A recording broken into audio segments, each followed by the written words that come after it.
你有冇諗過想提早退休去搞個開心農場呢？好多人以為買返塊地種下啲生果，每日過住悠閒嘅農場生活就係理想人生，但現實真係咁簡單？今日我哋嚟到盡對靚嚟揾一位朋友，佢已經開始實現咗佢嘅果園夢。到底係夢想成真，定係冇嘢搞揾嘢嚟搞？退休做農夫究竟有幾難？究竟有幾爽？咁呢8個月入邊，你更加愛上你呢個夢想呢？定係你有少少嫌棄呢個夢想？都係一個 mix 啊 mix，surprise 啊 surprise， 我始終覺得係呢度唔見啦，好比較高。都咁細棵就可以打過咗嘅。呢棵啊得㗎，呢棵唔細㗎啦，呢棵有應該係6-7年啦。咁你呢度係有咩品種？大多數係黑刺啊、貓山王啊。點解你會諗到搞呢個 farm 嘅？呢個啊 part of 我退休計劃。退休嘅話即係咩意思？你唔係主導啦，係咪？啊，即係呢個 purely 係一個 farm 啫喎。係啊，咁即係退咗休之後，你打算 every weekend 嚟呢度做 farming 啊？定係請人嚟？你會住喺呢度順便做 farming 啊？住呢度啊。其實我冇打算種榴蓮㗎，係賣嗰陣時有榴蓮樹冇晒。冇晒。哦，我諗住你特別中意。冇晒咯。哦，呢度除咗榴蓮咧，仲有有全部得，有紅毛丹瓜啦，好似龍眼啊，嗰個未打。所以會種果樹啦，係唔會種菜啊？自己住嗰陣時種菜啊，而家唔得，一個禮拜一擺種唔到菜。今年咩年頭咪啊？年頭，年頭到而家6個月， 7-8個月啊。所以要 every weekend 要落嚟gym 做 gym。做咩你會有咁樣嘅諗法搞 farm 啊？因為退休有好多種嘛。self-sustain 呢個係 main purpose 啊。嗯。榴蓮樹其實我唔需要咁多，我而家有差唔多40幾50棵。咁你可以賣出去咯。賣樹定賣榴蓮榴蓮啊？冇打到咁多。幾十棵都係 for 自己 self consume 嘅啫。唔係幾十棵可以做 commercial， 問題佢侵啊，有啲樹比較大，有啲比較細啊。今年打都冇打好多，好似打10幾20粒，得5-6棵樹打啫，其他嗰啲冇打，花都冇，唔定啊！呢啲仲學緊啊，好多嘢學啊。係咯，所以你係一開始對 farming 呢樣嘢係識定係唔識？啊，唔識，唔識。我哋同行啊，邊度識？係咯，可能你自己靜雞雞有研究，或者你從細已經識啊呢啲。有啦 theory 咯，睇 video 啊嗰啲，睇書嗰啲全部 theory 啦。而家自己做 practical 唔同啦。嗯。farming其實好艱難教，因為佢始終係生物嘛，你種嘢你好多 factor 㗎嘛。係咯。啊，冇一定嘅 formula 話你跟住做 formula 一定 work 啦，冇。咁你應該要好有決心，你先至會行呢條路咯。做啊，一路做一路學啦，玩下學下做下，OK 嘅。應該唔係玩咯，每個禮拜都要嚟開工喎。係喎。free gym 啊，你一個禮拜唔嚟啊，唔知發生咩事啦。係啦，主要係追嗰啲草啊，就趕住去割草啊，整 maintenance 嘅嘢啊。其實榴蓮1年先至打1擺，最多2擺果。嗯。收果係好少啊，做工多。所以你平時做啲乜嘢？你嚟到呢度？好多嘢做喎。係啊。我跟我 schedule 榴蓮樹係有落肥啊、打藥啊，嗰啲差唔多係1個月1擺，1個月先至4個禮拜嘛，都唔夠時間做。藥施肥1個月1擺，仲可以剪呢？剪係咩 ？trim 樹定係剪草 trim 樹都可以剪嘅，樹唔剪之後俾你睇，有啲樹佢生到嗰個 shape 好奇怪啊！嗰啲 nutrient 行到啱嘅地方咯。嗯，所以 trim 冇嘥晒啲 nutrient。你又 keep 嗰個 shape 啊，打嘅得。係。咁係睇 YouTube 學啫，定係有請教師傅啊？即係睇 YouTube 自己學啊。因為你學咗之後，你試掂唔掂，你都要試好耐，你先知係咯，得唔得啊？因為曾經 MCO 嗰陣時咧，佢都有種下少少菜，就嗰度已經覺得哇，好似好難啊！因為你 test 佢一樣，呢個可能佢又唔夠水嘅喎，可能個 plant 又唔夠太陽，又 cause 到佢嘅葉黃啊呢啲咁咯。氣葉黃你唔知咩事喎？哦，太肥啊，唔夠水啊，太多水啊，定係肥料唔啱？曬過籠啊，定係咩啊？你唔知㗎。係咯，你要 test test 喎。咁你咁大個 farm 喎，好多嘢真係好多學問咯。好多嘢可以試啦，好多嘢可以學啦，係啦。嗯，你都開頭同我講榴蓮園啦，只話係咯，我都諗通常人買住 farm 都係種下菜，咁整個榴蓮園唔通想搞大去。退休嘅 income stream 啊，income 園從本書一個半應該冇人做啊，太細。因為一個半你請人都 balance 唔到喎，人嘅人工嗯，最少3-4個億咯。其實我哋之前係 colleague 嘛，你係 IT line。誒嗰次聽你講，你又想揾個 farm，所以都覺得好少有 IT line 啊，即係做 office 嘅會想做呢個 farm 嘅。咁點解你會有咁樣嘅呢個諗法？我自己有興趣，覺得你係翻好多嘢可以試嘅。One thing 係佢好 complex 啊，因為你好似頭先我哋講好多 factor 好多因素啊，係。就係因為咁，你好多嘢可以試，種嘢可以種唔同嘅嘢。even 你種同樣嘅嘢都好，榴蓮有唔同 species 可以玩，有得收果，有嘢食，比較 practical 啲 compared to 做其他嘢。Then part of 我 retirement plan 係 self-sustain 嘛，所以如果係 self-sustain planting 咯，呢個係一定我哋自己做噶啦。So 你嘅 wife 都係中意做呢個 planting 啊，都係 agree to 呢個 concept 啊，self-sustain 嘅retirement plan。嘅俾我逼住中意咯。你好容易知㗎嘛？你每個禮拜嚟幾多擺，你 wife 跟你嚟幾多擺，你咪知你有幾中意咯。慢慢 train 下咯，係咪 Almost every 佢都有跟我嚟嘅。？So 第日你嘅 kids 咧都會跟嚟一齊嚟。暫時唔得，好驚熱啊！不過好細啫，佢哋係咪？呢度唔會涼啲咩？其實好熱啊！今日嚟嘅好彩，今日好涼，我冇試過咁涼嘅。係啊，因為 surrounded by mountain。夜晚啦，夜晚凍嘅。咁你點樣揾到呢個地方嘅？嗰陣時聽你講啊，你周圍揾，你識得人啦，定係真係去 explore 咁樣？我試過唔同方法、唔同地方我都 explore 過。一開始我其實揾文東啊，因為我文東人本身，文東嗰度太貴啊，嗰啲地俾人炒到太貴咗。你慢慢上咯，價啦啊樓嗰啲都睇埋，都係唔得 fit 我budget嘅地點唔好，或者係infra好差，或者好入邊啊太過偏僻啊，都唔適合。慢慢又睇下其他州咯，其他嘅 Grayson Bilan 又睇，慢慢 Perak 都睇埋，睇附近嗰啲咯。KL within perimeter 係 set 差唔多2個鐘。呢個地方我舊年尾睇到，有人買過嚟睇下咯。OK 啊，我屋企過嚟差唔多少過2個鐘啊，所以我覺得 OK。我 acceptable，我中意呢度嘅 infra，佢路好靚。係咯。哦，就整咗個爐添，頭先。呢個路都算靚咯，仲靚過起真德擺嘅嗰啲細路。睇地嗰陣時有啲去過嗰啲地方係我車入都好艱難入。所以你買咗8個月 ，basically 係 maintain the farm 啦 ，right？你冇 plant new tree，搞呢啲都搞唔掂啊，仲加冇加咯，搞掂先。咁你以後都會想整個種菜啊？咁你而家已經有 plan 咗邊一笪係可以種菜啊？邊度你 retain 你嘅樹啦，啲果樹啊嗰啲？暫時未啊，之前有試過 plan，發覺 plan 唔到，因為唔知電愛點樣拉水啊，點樣行。係咯，好多 challenges 喎。係。而家離開你真正 retirement 同埋要搬嚟呢度住，仲有幾耐啊？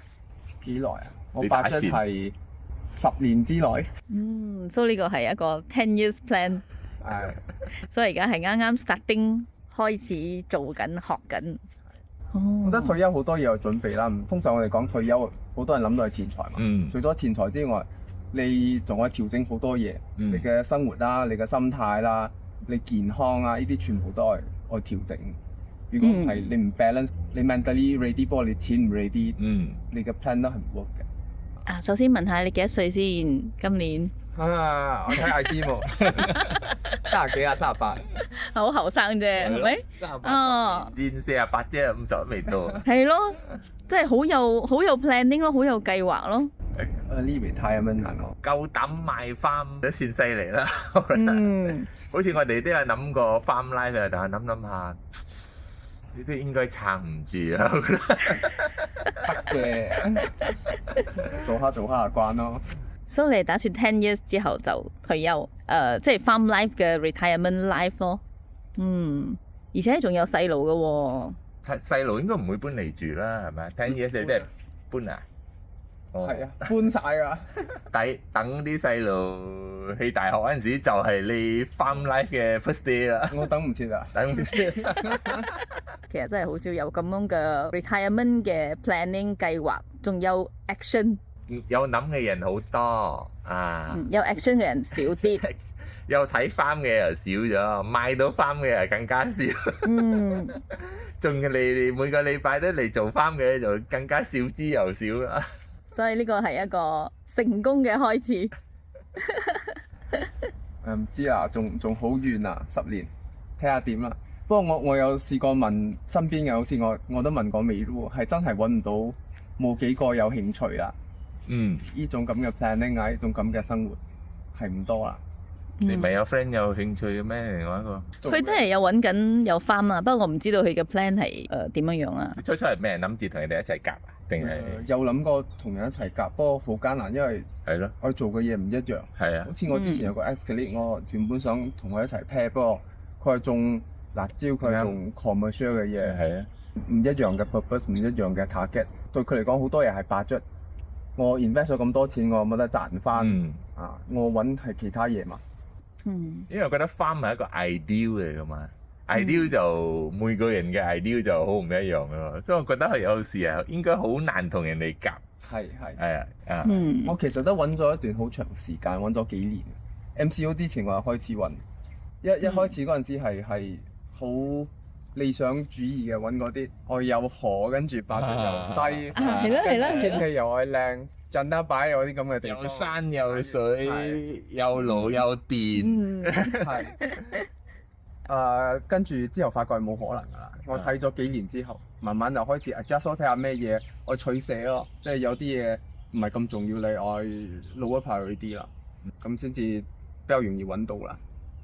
所以呢度最重要嘅係 budget 同埋 infra 啦，係嘛？對我嚟講係啦。所以呢度水電全部都有咯。有水電冇。呢度我中意係佢唔會太偏僻，你睇到左邊右邊都有人住嘅。你都拉電係冇問題，應該拉到嘅。之前呢度都係有一間廠啊，佢有一間廠做收嗰啲橡膠 process， 睇到有啲鐵，高高嗰啲鐵係大電嚟嘅。即係話呢塊地之前係廠嚟嘅。係啊，跟住個 owner 轉種 palm， 跟住再轉榴蓮咯。1.5 acre 你都種 palm 啊？種 palm 係啊。所以你而家好有 knowledge， 邊一啲樹？冇，仲未啊？仲係學緊。唔敢講㗎，好多嘢仲學緊啊！好多嘢我試啊，好似有時睇到啲樹差唔多係死啊，你諗辦法救啊。你都唔知係咪啱唔啱，係咁樣。你問佢又唔識出聲喎。下意啊，試下睇下有冇 improvement 咯。幾時會打算起屋啊？呢個啱啱起嘅其實。呢個新起呢個新起㗎。係啊，佢之前有一間木嘅 store room 啦，不過係比較簡陋啲，好多窿啊，窿窿罅罅，有人爬入嚟啊，又有啲蛇蟲鼠蟻出入。所以我收唔到嘢又漏水，所以我起過呢個嘢咯。Main purpose store room。你自己起啊？冇。有諗過自己做唔切，真係做唔切，學唔切又做唔切。呢度呢時有間嘢頂住先，或者你喺隔離起嘢都易啲啊。係咯，你可以休息。咁揾人起一間咁嘅屋容易冇？外勞啊，外勞。即係附近你問人，你哋就知道邊個可以識起屋咁樣。呢個我當係暫時啊，其實有個地方可以 store 嘢啦，嗰啲架撐啊，嗰啲 machine 啊。咁其實你係用咗幾多錢呢？個地先啦，方唔方便 disclose 㗎？呢個地400幾千。1.5 acre， 300千蚊 acre。咁如果真得擺喺嗰度咧？真得擺其實揾唔到啊！揾唔到先啊！係唔係 Bentong 嗰啲咧？有。你話貴嘛？貴係幾多？如果有插咗榴蓮嘅500-600千上。for 1 acre 啊！因為嗰度好多人發展，而家好少揾到空嘅地，我其實揾嘅係空壩空嘅地。我唔需要又種咩嘢，因為地貴嘛，好多人賣咗跟住插榴蓮3-4年當榴蓮巴賣，嗯，你揾唔到空巴。有啲人係佢專做呢啲，即係周圍收呢啲空巴，跟住插榴蓮，跟住轉手賣啊。所以 basically 盡地靚呢度係平過 Bentong 一半啦，係嘛？冇嘅 survey 啦，so far 啦，我唔敢講呢個係 market，不過買地同買屋嘅分別係屋佢比較有 market price 去 reference 啊，地好艱難講。嗯，佢冇咁多 transaction，跟住冇咁多 market rate 俾你 baseline。好多時候係睇你自己覺得。你覺得 budget 啱唔值得啦啱你，然後嗰個環境啱唔啱你？跟住地下你睇依個 lot 同埋隔離嗰個 lot，可能個 size 唔一樣，可能個 landscape 唔一樣，可能種嘅嘢唔一樣，價錢就唔一樣。佢唔似屋，你可以比排屋兩隔離嘅價錢應該爭唔遠，同一個花園爭唔遠，同一個 area。咁你揾翻即係話又要水啊，又要咩啊？而家你揀即係除咗 infra 即係入嚟嘅路，附近有冇水電可以拉，同埋個價錢之外，仲有咩你覺得係重要係需要睇 before 你買一個 farm？我本身唔係好介意太偏僻啦，不過我老婆驚啦，啊，所以好似呢啲隔離仲有人住啊，比較 OK 咯。佢冇咁驚啦。因為如果太偏僻，你就要養狗咯。唔偏僻都係狗嘅，其實係嘛呢度其實都係狗啊。不過我冇住呢度，養唔到啦。係啦，所以以後你會打算都會養狗或者養牛、羊嗰啲？一定愛，因為呢度有蛇、有山豬、有好多嘢啊。嗰個都係其中一個頭痛嘅嘢。嗰個禮拜嚟都係去 survey 睇下有冇山豬入嚟啊。如果有啊，又去揾邊度有窿去補啊。我呢度好多山豬會走入嚟啊！係，即係好似旁邊呢啲位你需要補。旁邊呢啲 fence 都係有多少年久失修啊！哇！所以你而家好多 skill set 咗啊！係啊！呢8個月入邊，你學咗啲乜嘢，或者你 realise 咗其實 farm life 有一啲你以前諗唔到嘅嘢。即係我哋次次 farm life 我諗住係種嘢啫嘛，而家你開始講要面對啲蛇啊、山豬啊。我覺得最大問題係草啊，草啊，係草啊，草啊，即係太多雜草。係一直清，又愛剪愛掹，好多嘢做係因為草。其實要 clear 草嘅問題就係因為佢係 orchard，所以個草會同個 plant爭 nutrient 啦，或者 for aesthetic 啲咧，所以一定要清楚啊。你有做 maintenance，如果草 maintain 到 certain level，比較方便做。愛噴、愛行、愛落肥咩，我都比較容易。如果唔係嘅話，草全部高啊，我都睇唔到邊度落咗肥，邊度未落。跟住我行又艱難，跟住可能有蛇。我另一個 project 做solar system。即係因為你都拉到電嘛。咁做solar會有咩 benefit 咧？慳電啲。因為拉電嘅問題係我拉 TNT， 我拉到門口啫嘛。我門口我點樣拉到入嚟呢度？我行邊度？其實呢度有2個門口，頭先入嗰個係細門，其實有大門㗎。所以如果我而家拉電，我拉邊度？我拉細門定係拉大門？呢啲嘢我未決定。所以如果係拉咗，跟住 afterwards 再換去轉位，可能比較麻煩。而家暫時都冇用到咩電，所以我諗住solar啦，可能應該夠。我可能係有時過夜開下燈啊、風扇啲。直頭球擺係而家我清緊。有咩係你意料唔到 surprise 到你嘅？我冇諗到一個 acre 咁大啊！原本諗到一個 acre 好容易啊。即係一個 acre 一個人嚟 maintain 係辛苦嘅。一個禮拜一擺係辛苦嘅。我相信如果係住依度，日日做少少 OK 嘅。其實一個 acre 可有幾大？一個 football field。好大。係咯。其實你睇咁樣，你睇到頭可以睇到尾嘛。一個 acre 唔會好大嘅。42,000 square feet 係差唔多。你計一間屋4000方尺嚟講，差唔多10間咯。surprise 我始終覺得係嘈啊，都係嘈啊。其實係最煩啊。係。每個禮拜嚟都要剪草啊，定係每2個禮拜都要剪草？開始嗰陣時我係自己剪嘅，個禮拜我都剪，個禮拜都剪唔切。而家我俾人剪，一個月我淨係剪草幾百蚊。都係需要揾人嚟搞咯，即係要幫手。係。一個禮拜嚟一擺係真係好快就生晒。啲雜草。因為你用晒啲時間剪草，你冇時間做其他嘢。係，我試過自己剪其實，咁當然啦，冇 professional 剪到咁快啦。除此之外係冇時間做嘢咯，仲有好多嘢做，落肥啊、射藥啊嗰啲嘢都係我自己做。咁屋咧，你打算幾時會開始起屋啊？未咁快，因為起5年之後咗如果冇住都係嘥啊！係啊，即係就嚟搬嗰2-3年前就應該會起啦。仲有咁呢8個月入邊，你更加愛上你呢個夢想咧，定係你有少少嫌棄呢個夢想都係一個 mix？mix feeling。 feeling 啊，因為有 surprise 啦，好似你講啊，有啲嘢係冇預料到㗎啦。嗯 so far OK 啊，我覺得 still more positive than negative 啦。每個 week 過嚟呢個 lifestyle 真係可以 maintain for the next 8 years or so 啊！唔知啊，哦，老實講我唔知啊。你都估唔到明年誒會係一個咩 model to operate this space，係啊係好攰噶嘛，係咪？Every week 你 weekday 已經做工啦，weekend 你仲要過嚟做喎，而且你次次都要過嚟做喎。你一個禮拜唔過嚟做，你又唔知個 farm 好似會有 backlog 咯。啊我試過最長係3個禮拜冇嚟，嚟嗰陣時好多嘢做，係咯。我追翻咯嗰啲 progress。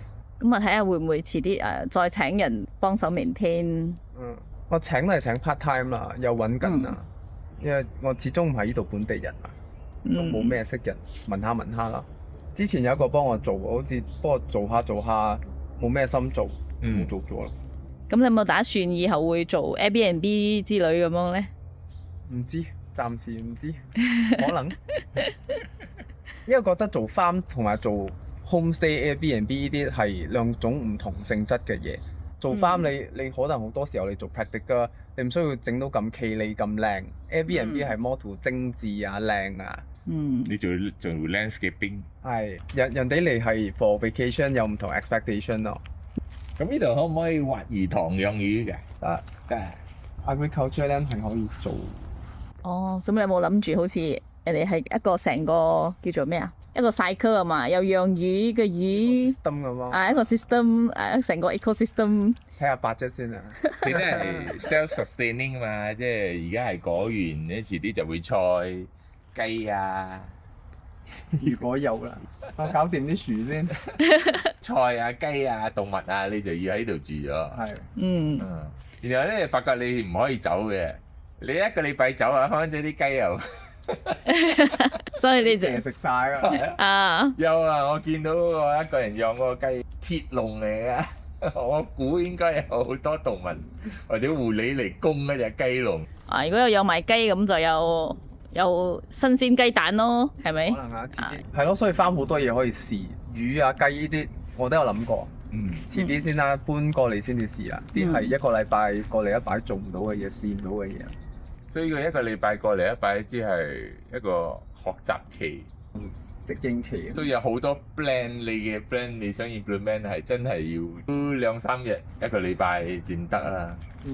如果唔係好多嘢都做唔到。係啊，好多嘢諗同之前唔一樣啊！我諗過用 technology 嚟做啲 automation 係咯。係咯，我都有。其實唔 practical，因為太細咗。如果你係做一啲用 drone 啊啲咁，佢 costing 好高。因為個 drone machine itself 好貴。好貴。你唔好講咩，就係做嗰啲 fertigation 啊，做 timing 啊，我去做 auto detection，即係你 detect 到個泥入邊少咩嘢，跟住自動放肥啊嗰啲咁嘅嘢。唔係咁容易，好複雜，跟住 costing 咯。我得一 acre 幾啊，好似 justify 唔到嗰個 costing，都唔值得。好多嘢諗，想從中諗同埋你 reality 做係唔一樣。咁有咩嘢 automation 係可以做得到嘅咧 ？For one acre 其實冇。咁你買咗個 drone，你做咗之後啊，你幫埋附近做，會唔會翻本翻嚟？可能會啊，可能會落時間去 R&D 咯。我幫你。淨係 drone 幾十千一架。哇，咁貴㗎！因為普通嗰啲 drone 係你淨係用嚟做surveillance 啊嗰啲飛下用 camera OK。如果你有噴藥嗰啲，我可以 carry 重量。我 power drone 先至得啊，普通嗰啲 drone。我哋嗰陣時都有見到響 Sungai Krau 嗰度啊。唔係，巴里布撈，譬如啲田唔係插秧嘅喎，係用 drone throw seed 嘅喎。有啊，其實 agriculture 有好多 technology，而家係你根本唔需要自己 R&D， 好多有 ready solution。你有冇 budget？你落肥都好多有唔同牌子嘅肥嘛，你有冇 budget 落？你睇 YouTube 好多人介紹呢個好，呢個 product A 好 ，product B 好。不過放我考慮兩個嘢啦，第一係我有冇咁嘅 budget 落嗰個肥，second係我有冇咁嘅 manpower去跟佢 schedule。好似噴藥啊，有啲佢 commercial 佢 recommend 係個禮拜，每一個禮拜噴，我做唔到，我最多可以做一個月一擺，嗰個已經係我 limit，所以我 adjust 咯。我做唔到 commercial 咁嘅 schedule， 唔可以 expect commercial 咁嘅 harvest 啊。榴蓮係 high investment， because they want to maximize the yield 嘛，咩啊？係嘛？你種嘢 agriculture 你落咗本唔一定攞得翻，有時好艱難講，因為天氣唔定啊嘛。你一樣落一樣嘅肥，跟一樣嘅 schedule， 嗰年打嘅果唔一樣，冇人可以 guarantee 有冇果，分分鐘冇果嘅時曬㗎啦。係啊，fruit cycle 係唔定㗎，即係可能會冇果嘅，可能。我記得今年3、4月嗰陣時好似好熱啊！我睇嗰啲 channel 嗰啲好多人講好多樹都死人，依度還好 Chenderang 落水其實好多，佢拉到比較近嗰個樹身。如果樹大棵咗，其實可以拉遠啲，可以多啲水。個水係河水咧定係唔係 tap water 嚟tap water。 ？tap water。我都有諗過有冇做過成個 system 啊，不過呢個仲 under consideration， 又係 budget， 咩嘢都係 budget。成個 system 我做過做 tank system 啊，我做拉過嗰啲全部irrigation line 啊，好多工下，我又驚傷到嗰啲榴蓮樹。咁有冇所謂 organic 榴蓮嘅？我唔知，我唔敢講冇，不過我覺得好艱難種啦。好艱難。因為一開始嗰陣時，我試過 cut， 完全係冇打藥水啊，嗰啲係真係好艱難，樹會病，會有蟲病啊，會有菌病啊，唔同嘅病，佢病下會死咯。即係話嗰個榴蓮樹係好容易死嘅。好 sensitive，睇下種咩品種，有啲品種係特別 sensitive， 好似貓山王呢啲係 sensitive 嘅。比較艱難種，比較少借啲，所以價錢貴嘅。Durian Kampung 容易種。所以 organic 嘅最有可能就 Durian Kampung 啦。得有人種到其實，啲人 claim 係 organic 啦。因為有時啲 Durian Kampung 真係喺山，可能阿師係上山摘噶嘛。其實榴蓮樹係 forestry 嚟嘅，係好自然生㗎。我唔知可能係呢啲 species 啊，貓山王啊，呢啲特別嘅種係我哋調出嚟，所以冇，所以要呵護啲啊。咁你而家喺呢度已經有幾多次收成咗啊？收過一擺咯，今年。呢個係榴蓮啊，咁你其他啲果咧？果啊，間唔中有啦，木瓜、香蕉啊、陳皮啦嗰啲有啦，間唔中咯。咁你有冇好有滿足感啊？你有收成嗰陣時，自己種梗係甜啲啦。你見到自己辛苦啊，成日嚟鏟草啊，嚟施肥啊，冇卒之都有好似 BB 出世咯咁樣啊。種嘢我有 patience 啊，你搞咗成年，可能好似榴蓮1年先食一擺，你仲可以防人哋偷咧？係咯，呢度會唔會啊？呢度嘅治安嗰啲 OK 冇？有人偷，我都有榴蓮都啊。有人偷啊。係啊因。為而家一粒榴蓮easily可以賣到成100蚊咧。哦。佢咩都冇做，佢就係爬入嚟拎一粒榴蓮出去又賣100幾蚊哇！ ，free money， 冇可能冇人偷啊。都係榴蓮嘅問題。所以我朋友講啊，種嘢係佢寧願啲嘢冇價錢，啊，有價錢你反而仲個多問題。你冇價錢你自己種冇人去偷，好似木瓜冇人去偷啊。今年打果嗰陣時有人入嚟偷，跟住仲整到啲樹啊，踩到啲枝斷啊咩咯，傷到啲樹。偷之餘仲係傷埋。因為爬嘛。佢怕佢攞嚟搖啊，可能係睇下個榴蓮跌毛。咁你會唔會 reform 呢個 orchard 啊？Since 呢個 durian plant 都唔係你嘅 original plan。睇下啦，多10年，睇下死剩幾多棵，跟住睇點樣 reform 啦。Naturally reform 啊！Natural selection 哇，最襟嗰幾棵咧啊，抵你哋繼續成長啊！而家我長得幾多我長咯，盡量嗰啲兩年咁嘅榴蓮樹啊，幾百蚊啊一棵。哇！樹苗都好貴啊，所以呢啲咁嘅有成3-4年放咗好晒啊！其實你愛嗰個 farm place 係咪都係想離開個城市啊？新鮮空氣啊！係啊，我本身係唔中意城市嘅，所以我係專登揾嗰啲比較細嘅town啊嗰啲放我 retirement 啊。可以睇流煙樹木。呢度未剪啦，草比較高。你認得出啲樹啦，即係呢啲樹啊，係認得出咧，定係要做踢肩嘅咩講咩？我冇咁勁，我睇睇經嘅。你睇有個牌仔咯，上一手嗰個原主留俾我有一個牌仔啊。咁點解上一手嗰個賣咗？嗰個 uncle 啊，佢唔捨得賣嘅，佢女逼佢賣，因為佢健康唔好，驚佢危險啊。嗰個仔女冇人去接手。其實好中意呢個 farm 嘅咧。你最靚嘅榴蓮樹其實係應該直上一支嘅，跟住呢啲，因為一開始冇剪到，佢已經分咗。哦。呢個係差唔多同樣高度，都唔使食到嘅。佢食咗佢嘅羊群咯。靚嘅好似頭先嗰棵大棵嗰棵係睇。中間直直咁啦。直上嗰棵係。哦。所以我剪細嗰陣時冇剪，佢又生到咁樣，生到分咗好多叉。周圍標喎，係咯。咁你而家會唔會剪咗佢啊？而家慢慢啦，有啲我都剪啦，太粗嗰啲我唔捨得剪。你睇呢個，如果我真係剪啊，我全部放晒，我留一支啊，佢成棵冇嘢咗，空晒咗。我驚一下剪到太 extreme 佢都死啊，都頂唔順。慢慢啦，一啲剪咯。咁你有冇試過愛剪同有剪有咩分別咧？定係你就係信佢哋話一定要 keep one branch？一年我仲未睇到咩嘢，睇唔到啦。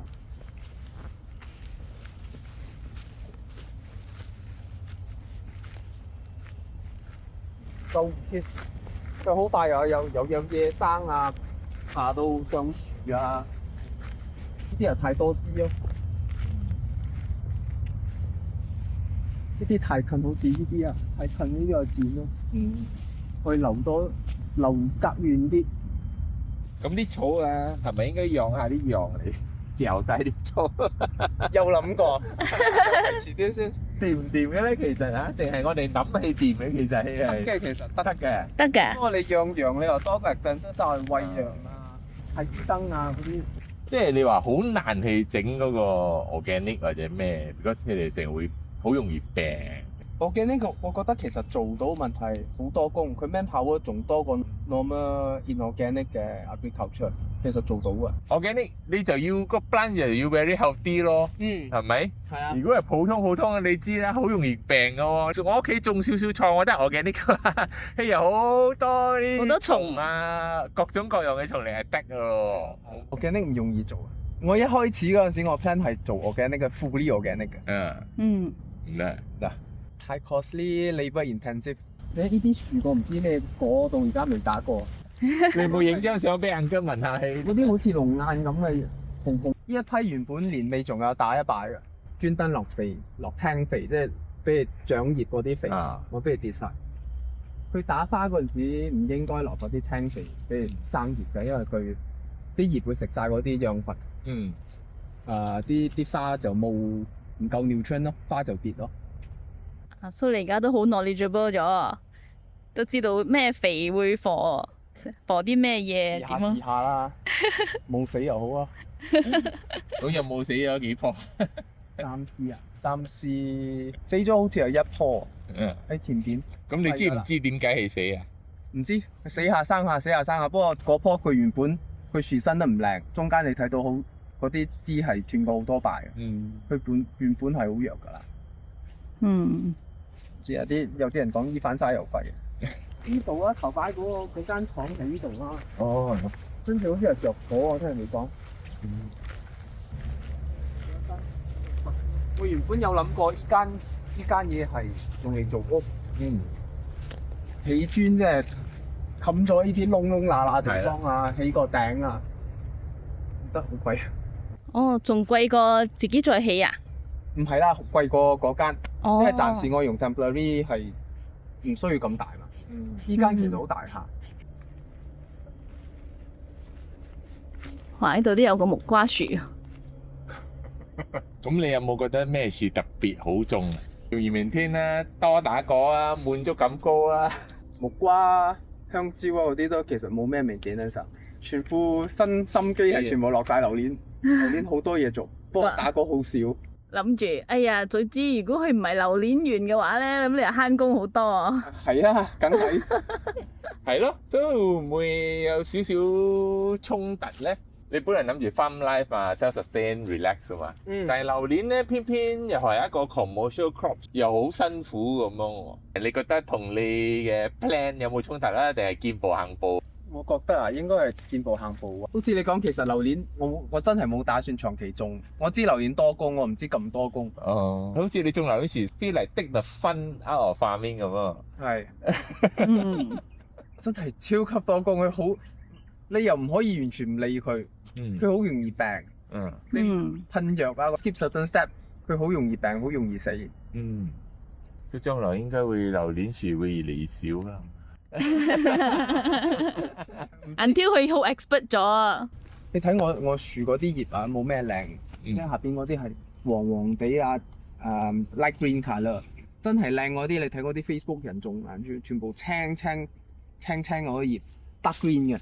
咁你咁樣你 analyse 到呢啲葉有咩問題咧？嚇，唔夠錢咯，唔夠錢，夠錢食咯。窮嘅問題啊！你落嗰啲錢係青色噶嘛，落多啲青咪佢咪變青咯。原來錢就係可以解決 farm 嘅問題。我覺得係啦，因為你有錢你落重本啊，你跟住個禮拜蛇藥嗰啲有人做咩唔得，咩都得噶嘛。咁你有冇聽過有啲人講要同啲 plant 傾偈啊？有啊，成日俾我鬧啊！你有冇同佢哋傾下偈，呵護下佢哋，咁佢哋會生得靚啲咁啊嘛？陣間試下。呢啲比較大啲，有啲哦，呢個黑咗呢一個位啊，黑咗，其實係擠嗰啲藥，即係佢自然斷咗佢枝。唔知自然係咩啦，有時風吹啊。我哋係啲人攞嚟抽果嗰陣時去踩。係啊。咁你而家對呢啲樹啊，係咪有感情咗啊？你有冇幫佢哋起名咁樣？冇啊。呢個叫小黑啊，嗰個叫做一支公啊。下一支叫冇陰功啊！咁你嘅 kids 有個嚟呢度玩喎？唔中意啦。應該唔中意啦，因為冇乜嘢嘛，暫時。你都冇起啊啲 infra 俾佢 playground 啊 camping site 啊，呢一個 platform 啊，去俾 barbecue 啊，又得釣魚、釣魚啊，捉魚。唔得啊！我維他命 M 啊，冇維他命 M。所以開翻錢都好重要啊。係啊，紅毛丹啊。哇，好 cute 啊！都好密啊，佢啲木瓜都好多啊。呢個係一尺瓜，佢差唔多一尺咁樣。係咯，一個好大粒。好大粒喎！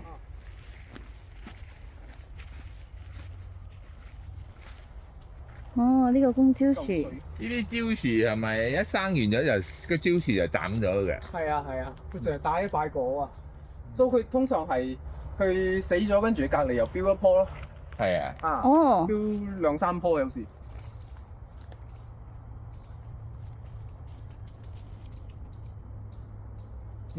烏比卡腰啲又喺度。木樹好多，係自然生咧，你種嘅咧？一半一半啦，因為之前嗰個工人佢成日攞嗰啲木樹嘅枝攞嚟插，攞嚟做嗰啲邊，都生到周圍都係。佢就印咗。係。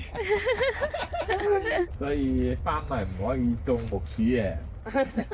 你冇木薯，可能都有其他野生豬會食嘅。哇！呢個全部都好 cute 啊！全部都我唔知點樣種，幾時摘啊咩我都唔知。哦，未識啊。未研究。所以我唔夠時間，幾個月我淨係學榴蓮咯，都未搞掂。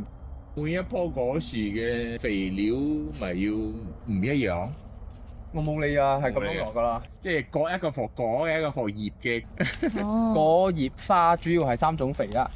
我當係全部一樣啦，我唔知有冇分啦。呢啲其實防嗰啲動物嗰啲 OK 啦，防人其實冇咩防到啊。都睇下啦，可能明年啊或者係幾時都係起過呢啲圍牆嗰啲啦。而家係冇，我覺得你種咩都係白種，啲人都入嚟攞。起得牆好都冇用㗎，最緊要係有人或者有狗。係咯，所以啲榴蓮樹我年尾嗰棵我都冇打算俾你打過，成我俾人偷你仲個心痛。係咯，你啲心血冇晒啊！所以 farm 要 dedication 咯，你要喺度住咯，farm life 你需要時間去照顧。係冇 part time farming。當下好誇張嘅，之後打波嗰陣時啊，有人係佢請人哋喺嗰啲榴蓮樹附近嗰度起 camp 嗰度瞓覺嘅，長嗰啲長樹啊，哦，你之前睇過啲仲夠偏僻，冇人住冇夾煲嗰啲。冇爐嘅，即係你產嗰啲係自己揾爐入㗎，所以嗰啲又平啲啦。平價錢爭好遠，嗰啲一個 acre 可以200,000都唔使，100幾千都有。嗯不過可能有啲係你個人呢個地咯，自己裝鎖啦，拉河水。 off grid 啊，off grid。啊！你即刻拖個 camper van 喺度住就得啦，唔使起喎。我諗過唔平，係喎，淨係 trailer 啫。我都 check 過都係唔平喎，因為我 compare 過啲唔同嘅 option 嗰啲咩container，佢有做 fabrication 啊，入邊有做啲間隔啊，做啲房嗰啲啊，30幾千啊，咁起緊嘢咧10幾千，即係爭好遠啦。係咯。冇影到球牌嘅相，一直做冇停過，冇咩影到相，所以條片咧就係可以係你多10年你嘅回憶。再過嚟影我10年。你嗰陣時揾緊呢個 farm place 嗰陣時咧，一直都係諗係響馬來西亞，定係你會想去 other countries 啊？啲有去 survey 過。其實我覺得馬來西亞好適合做 agriculture，因為長年我哋嘅氣温一樣，天氣一樣，跟住冇天災啊，其實係好適合嘅。你 compare 其他 country，你話你種嗰啲嘢咧，consider 佢捱唔捱得過 winter？winter 嗰陣時又去種 winter 嘅嘢，等過咗 winter 又去轉其他 crop 去種啊，等你屋又去有 insulation 啊。好多 consideration， 馬來西亞其實好容易、好簡單，因為年頭到年尾一樣嘅天氣嘛。最多係大水啲、係啊，乾啲咁啊嘛。係咯，四季國家係真係 more challenging 嘅。我反而覺得馬來西亞應該 focus agriculture，啲全部國家一直 move towards high tech 啊啲咁嘅嘢。馬來西亞我哋有咁嘅地理 advantage 啊，應該 take advantage on this 啦。都要做 commercial farming 啦 ，automation。係呢啲 high tech farming 啦，不過肯定係一個 egg 啦。係咯。唯一我哋做到嘅就係 palm oil 咯。唔知啊，我聽人哋講啦，種嗰啲 palm oil 嘅會比較簡單 ，lesser maintenance compared to 榴蓮。榴蓮係好價，不過好多工 ，labour intensive，你 fertilizer 又貴，水又好多 factor 外搞啊，開 palm 唔需要咁多嘢。我唔知我會俾人鬧啊咁樣講。你講，你未做過你就唔知啦，係咪？你睇嗰個進步得頭先，見到人哋咧有啲進步打船，哇生滿都滿，跟住打咗好多肥料，由水比起點生到咁，所以你成日一個 dilemma 咯，即係話 OK 你做 commercial， 你咪照足 commercial 嘅 blend 啊份量啊去施肥咯。咁你如果你想做一個 self-sustaining 自己食嘅話，你又唔知會唔會唔上唔落咁啊？要跟 commercial 多啲咧，定係跟自己 organic 多啲咧，定係點樣樣啊？個 balance 係好艱難攞到啊 ！balance 喺邊度？所以做得幾多做咯，所以我講再 monitor 咯，見步行步咯。而且你次次入咗嚟farm啊，你會覺得真係好似有好多嘢可以做，啲嘢執極都執唔晒嘅一種感覺。係。所以咧，一定要好中意 farm life。我唔知我係中意 farm life 定係唔中意 KL life 啦。嗯。即係話，如果你中意禁崩 life 嘅話，你是但喺隔離嗰度買個禁崩 house 就住咗啦，係咪？我冇咁多嘢玩啊！我有諗過，你有地你可以種好多嘢，可以挖個池塘，可以養魚，你可以養雞，你可以做好多嘢嘛。所以其實你本身都係好中意 DIY 咁樣噶啦，係咪？我中意嘅。係咯，你真係要有中意嗰樣嘢，你先會覺得，你唔會覺得攰，你會覺得，有嘢搞，你中意有嘢搞，你唔中意，我唔係愛一個 farm，跟住我喺度攤喺嗰度 relax，等人哋餵我果食，我要自己去鏟下地啊，或者搞下捉下魚啊呢啲咁樣樣。所以而家缺乏嘅就係因為佢未真係全職 farm life。所以其實咁樣其實都幾好咯，我覺得。即係你而家係賺緊錢做緊工，跟住 weekend 過嚟，而家係學緊嘛。所以你都係做有啲儲備金多啲。因為我覺得有時 farm 你唔可以太快 own 落去㗎嘛，because sometimes you need time to monitor 一啲嘢嘛。我有見過一個 couple，佢哋退休係60幾歲，佢哋賣佢嘅 farm，我又問佢點解賣，講佢哋都係揾咗好耐。Then in the end 佢哋揾到咗 ideal farm，佢哋中意等做咯，做下頂唔順佢講，60歲太遲咗，太辛苦咗，適應唔到。係咯，咁你有啲咩 advice 咧？如果俾一啲退休想進入 farm life 嘅人 any change 都好，試咗先咯。因為好多嘢你諗係好 ideal 啊，你做咗你先知道係咩 actual 係咩，係咪真係同你想象中一樣啊？定係點樣去試啦？冇塊地點樣試啊？係咯，因為你要投資一筆落去咗。租地啦，租地嚟玩下咁。或者過嚟幫我做。係啦係啦，有啲 website 啊，其實佢都會俾人哋去register， 跟住又俾你住啲俾佢 try。有 join 過呢啲 program。你 join 過係邊一隻？ HelpX。我都有聽過，我哋未去 join 過。其實唔錯啊。去邊度啊？嗰時候個班。我去過菲律賓。沙巴唔錯。所以你係住喺佢嘅 farmhouse， 跟住佢 provide 嗰啲嘢食俾你嘛，係咪？跟住你幫佢做下嘢。係。咁你會將你嘅 farm 變成佢哋咁樣嘅 farm？以後啦，可能啦，會住呢度嘅話。係喎，咁你自己本身咧，你識唔識煮嘢？煮嘢我 OK 嘅。哦，所以先可以 self sustain 咯。你喺度種咗菜呢度摘開菜，跟住可以煮。你成日出去打包，使鬼 self sustain？夠多咩？嗰啲 farm to table concept 嘛。啊。係啊。2年來啊，我覺得佢就會搬入嚟住咯。唔得啊。夠維他命 M。因為我覺得有啲嘢啊，拖太耐啊，好閒下喎。OK，初 one first year 你學下嘢，要摸下咁，second year 再摸下，third year 冇理由你再摸啊，你就有好多嘢你要 implement 咗。我都希望我摸晒，摸唔晒啊。摸唔晒。摸唔晒啲嘢，好多嘢學啊。因為你每個 weekend 嚟有一個問題就係，你一諗到一嚟咗之後就喺度開工，一嚟咗之後就要開成日工。如果你喺度住唔同喎，每個朝早開工，然後下晝就休息咁啊，朝早又再開工，下晝我又休息咁啊。哦，unless 你揾到另外一個 remote work， 即係如果你住呢度，跟住你揾個 remote work 嘅話，remote 嘅 IT job 咁你就可以 farm life 係你嘅 main 嘅，跟住嗰個 remote work 咧係一個part time 咗啦。咁 remote work 就可以早啲進入 farm life 啊。原來我發覺冇咩人有興趣試 farm life， 好多人 imagine 嘅 farm life 係摘生果啊。好似 Australia 咁New Zealand 嗰種，唔係剪草呢啲咁嘅嘢，咁 boring 嘅嘢啦。所以我講呢度 raw 啲咯，我哋接觸嘅孫啊都係 landscape 就靚靚，可能有一間錦豐屋喺隔離，有個魚塘或者游水池咁咯。嗰啲係落咗半。所以你嗰陣時去 join 嗰個 HelpX 嘅，好似你講沙巴嗰度嘅，或者菲律賓嘅佢嘅 farmhouse， 都係好似咁上下呢種啊。種個 root 啦，比較偏僻嘅，或者租 farmland。租其實好平㗎，如果係真係我試 even for commercial business purpose 啊。所以你租嘅話，其實即係個 place 唔係你嘅喎，你租 for 1年。short crops 啊，你唔好種榴蓮。嗰啲快嗰啲啦，辣椒啊嗰啲咯，紅椒啊、木瓜啊。仲有咧？仲有啲咩 advice 冇咧？主要係試啦，即係我去試啦，我計下你嘅錢啦。哦，係咯，因為頭先你講樣嘢都要錢喎。係啊。300千至少都係賣地啫。long term 個個有嗰啲 recurring 嘅 expenses 啊，你落肥啊，買嗰啲 one time investment 都好，買嗰啲機器啊。有啲嘢慳唔到啊，啲 tools 啊唔可以慳。你 manual 做得好，可以 manual 到一個程度啫。你實質嘢都係我有啱嘅 tools 先可以做到嘢。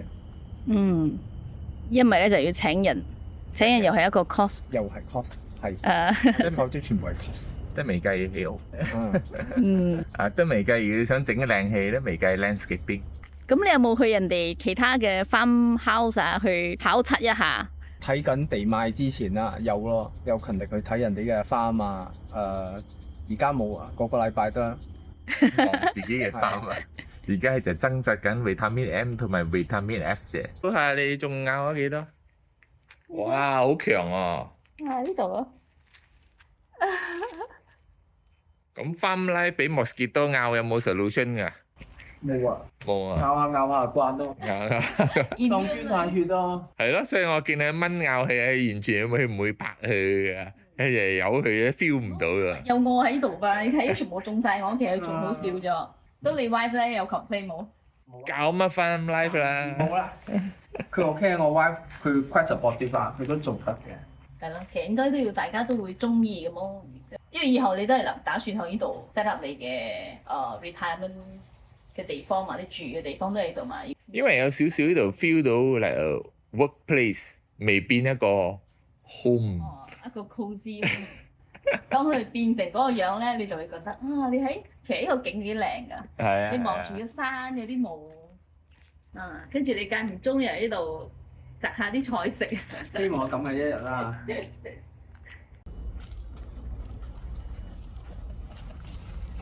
咪可以蛇喎。我當初做嗰陣時都有一個佢幫我講話，你養呢啲樹好似每一棵樹都係一個人仔㗎。係咯，所以咪講你會幫我哋起名。你睇呢啲葉啊，係落水嗰陣時佢會有呢啲係菌嚟嘅，噴到唔夠密咯。揸車小心牛屎，好多啊！你彈唔到好艱難洗啊！小心牛屎。係咯，所以我哋隔周咗你今日半日開工，涼涼爽爽開工嘅時間啊！你話下個禮拜係死火啦，又多嘢做啦。計鐘啊，你可唔可以計翻？呢個 town 係好細，所以呢度冇咩嘢食所以你都係出去搭巴嗰度食。出差食嘅話係呢度食啦，一兩間啦。你話但係睇呢度成個長洲靚兒呢個係算係大街咯。呢度好好景嘅，其實風景好靚。係咯，中意嗰個風景。呢度朝頭早係巴剎咯。咗之後，你有冇特別中意 visit farm store？有啲 farm 通常係咩 store 賣嘅？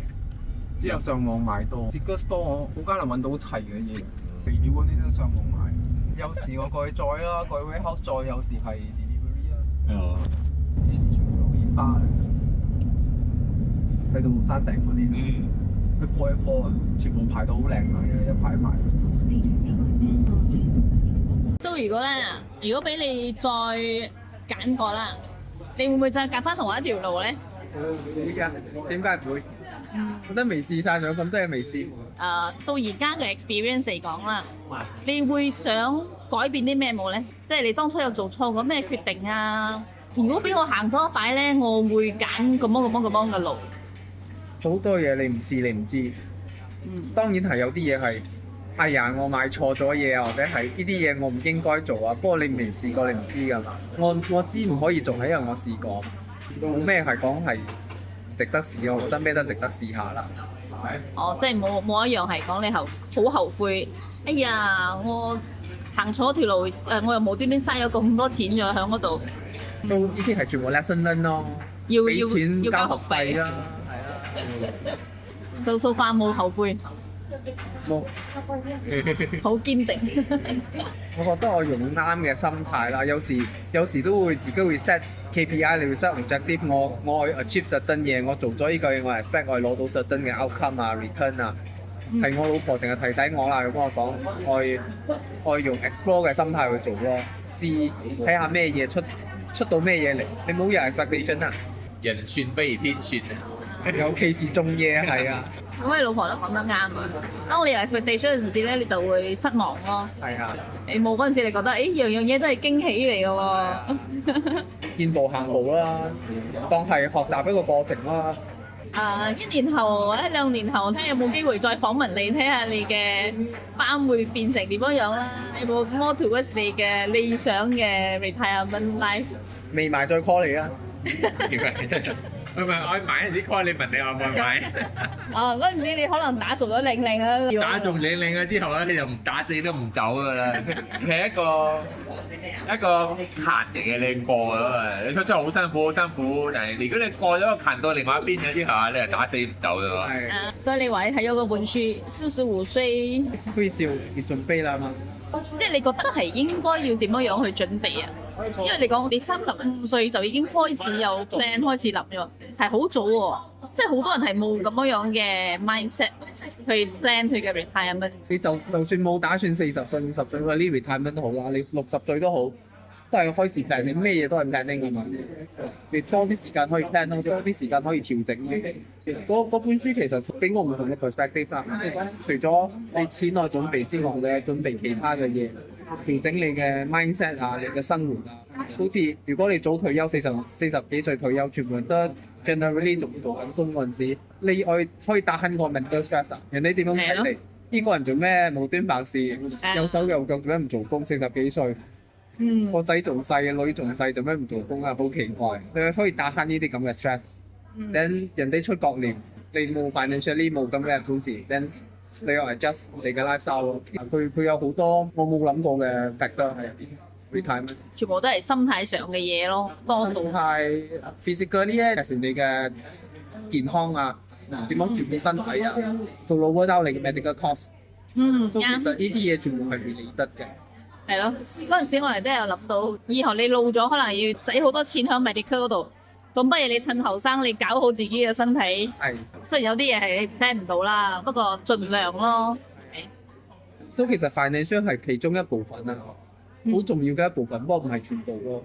退休生活其實都係 financial 啦，你有冇投資收入或者其他嘅收入啊？咁你退休咗做咩嘢？你嘅生活方式？有嘢做啊！退休咗，你係有夠嘅 activity 嚟攝你嘅時間。好多人退休，你可能有錢，你可能有健康，你冇嘢做，你都係死人。我都係有個 friend，佢都係一直喺度揾緊，我退休咗以後要做啲咩？因為如果呢個係冇 hobby 嘅話，佢冇嘢做，冇寄託，人會老得好快嘅咯。你有呢啲 planning，你要開始做 explore 咯，explore 唔同嘅嘢去試新嘅 hobby 啊。等你到你真係 retirement 嗰陣時，你又 ready，你知你自己中意咩嘢，可以 focus 咩嘢做咯。所以而家係 focus on 試下反面嘅全部嘢，仲係好 enjoy 嘅嘢啦，算係，因為好多新嘢玩。咁有冇想諗過 multiple income stream？ 反面可能係一個 income stream possible 啊。你 spend 咗呢個錢，就算真係衰咗，咁會係一個點樣樣咧？你都係覺得係一個學費值得嘅。最少我知啦，我早啲可以知啦。compare to 我真係退休我先至試，跟住衰咗，錢冇咗，人又老，好慘。呢個真係要趁後生我。 35歲開始計劃，38歲開始實行，為咗10年後嘅理想生活而奮鬥。我哋祝西門兄心想事成。